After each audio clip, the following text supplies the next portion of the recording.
Grand Rising, everyone.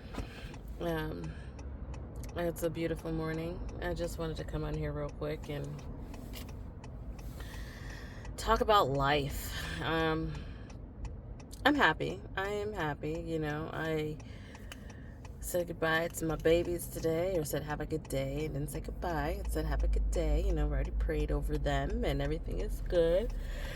But excuse me. I am in a season of, I don't want to say transition. I don't know what it is. Season of stagnation. I couldn't tell you.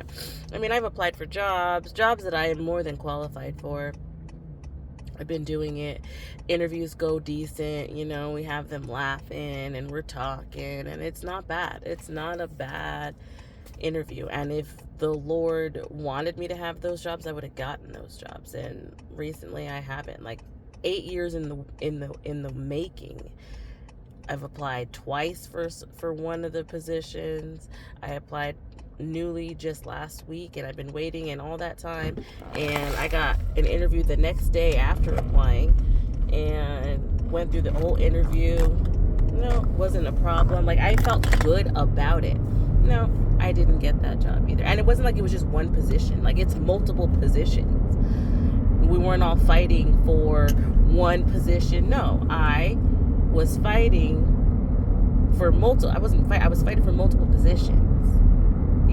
Like, so you couldn't have given me one. Like, no, they couldn't, because that's not what the Lord wants me. And I'm at peace with it. Like, I'm not upset. Like, when I didn't get the other position, that was just one position, and I was devastated. But I'm like, Lord, show me what it is I'm supposed to be doing. And I'm not there yet. Like, I don't know what it is that I'm supposed to be doing, because I'm not getting any type of revelation. I mean, I might be. I mean, I have dreams and stuff, and usually the Lord speaks to me through dreams, but there's never really any like signs and wonders. I kind of just have to figure it out and fall into it, and then at some point, I just know when I'm uncomfortable, that's when it's time for me to make a move.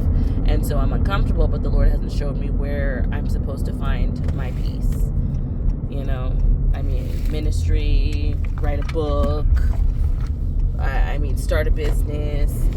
Okay, but where the Lord guides, He provides, and He's not providing provision for me to do those things. So I kind of have to do that. I have to have insurance for my family. So the whole walk by faith, I'm also struggling with that too, Like, walk by faith, take a leap of faith. I take a leap of faith, and then we just go right back into the same struggles, and I'm not doing that. So I'm begging and pleading and like praying to the Lord, like, show me what it is that you want me to do, but say it is not for me to quit my job. Like, I can't do that right now. I mean, I know we can do all things through Christ. Yes, I'm human. I have 5 kids and a husband that needs another surgery on top of the surgery he just had 7 months ago. And that's been a struggle and a fight. Like, I can't afford to lose my benefits right now. The last time I did that, I think I walked by faith and left my job, so I lost my benefits. And then my daughter, I think the day that they cut off, I think my daughter broke her arm. Was like, look at God. I mean, obviously that's the enemy coming for me, but it's like, it's always something, and I'm like, I just don't have it in me to go through that right now. So I'm also praying for the strength to, to get past all that. Sorry, my water bottle fell. To get past all of that, like, I don't want to put us in another position. Like, we're just barely getting caught up right now. So us being caught up and then missing out on more, with only one, because we only had one income. Like, I went on maternity leave, I don't get all my full check amounts for my last couple checks. I don't get my husband actually had lost his job, so he wasn't working. So then he went and had a surgery while he was out of work, and so now he was down for my entire maternity leave. And like I said, I'm only 7 months postpartum, and he is now 7 months after having a surgery, and he still isn't healed. So they have to go, excuse me, guys. They have to go and remove the hardware because his body's rejecting it. It's in his foot. And so now I'm like, that's another surgery. But now they're fighting with him because he hasn't paid his bill. So they want him, instead of making a payment plan, they want him to pay it in full in order for them to take out the hardware. But it's making him sick. Like, his foot is humongous, and it never has gone down. He went to physical therapy. He tried the compression socks. Everything he has done, the foot does not stop being swollen. So even the doctor was like, I think it's rejecting the hardware.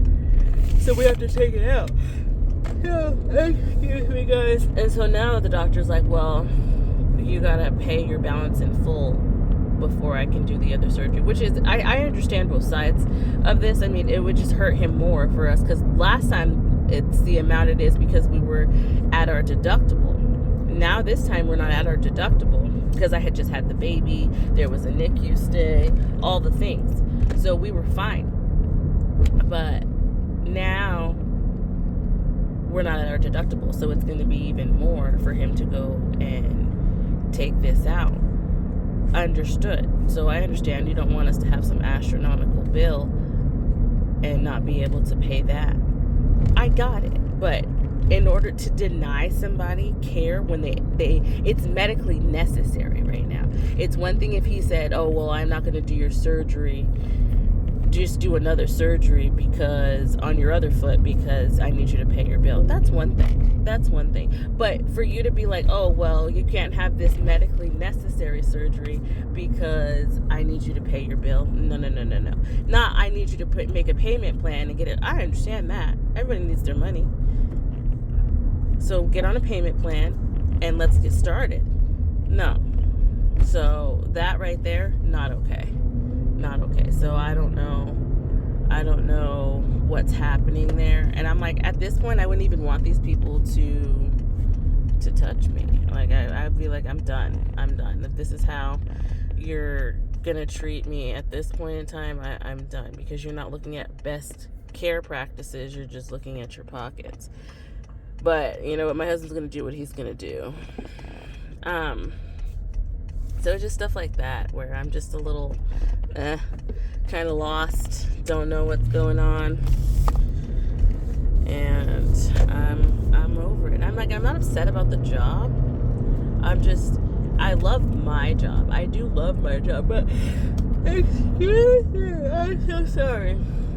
I did a whole deep dive into yawning in the first place. Like, what is it meaning? What is the energy doing? And a lot of times when I start my videos, I just be yawning, and I'm fine. Like, I slept fine. I forgot my coffee. I made my coffee real good too. Ugh. But I'm not like exhausted. I slept fine. You know, when I start to talk about stuff that's going on in my life and things that I need in the enemy, like, that's when I start yawning, because there's nothing else in here that would need me to start yawning. So it's a total spiritual attack and a purge or whatever the case may be. And I noticed that it only happens with certain patients too. Like, what I read about it was that your nervous system senses energy before your brain does. So you just start yawning, and that's your nervous system going into regulation mode before your brain realizes what's happening. And so when I start my videos, I don't know, it's what happens. Like, I just start yawning and I'll be fine. Like, and there's certain patients that come in and I'll be talking to them and I'm just yawning and yawning. And I'm like, I don't know. I didn't really notice it until like yesterday.